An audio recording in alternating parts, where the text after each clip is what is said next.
Part 1 കഴിഞ്ഞിട്ട് ഇറങ്ങിയതാണ്. നല്ല അടിപൊളി പടമാണ്. കല്യാണി പ്രിയദർശൻ ഒരു രക്ഷയില്ല.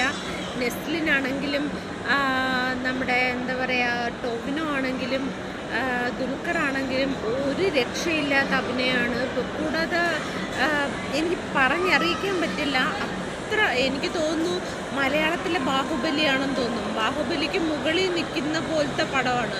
ഓക്കെ, അപ്പോൾ എന്തായാലും ഇത് തിയേറ്ററിൽ പോയി മസ്റ്റ് വാച്ച് ചെയ്യണം. ഞാനിത് മോഹൻലാലിൻ്റെ മൂവിയും കണ്ടാണ്. മോഹൻലാലിൻ്റെ മൂവി ഹൃദയപൂർവ്വം അതും വളരെ നല്ല മൂവിയാണ്.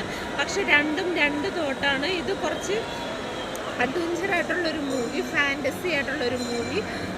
ഹൃദയപൂർവ്വം വേറൊരു രീതി, കുറച്ച് കോമഡിയും കാര്യങ്ങളും പഴയ മോഹൻലാലിൻ്റെ ഇതൊക്കെ വന്നിട്ടുള്ള.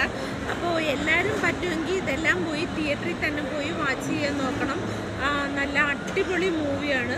ഒരു രക്ഷയില്ലാത്ത BGM, അടിപൊളി മൂവിയാണ്.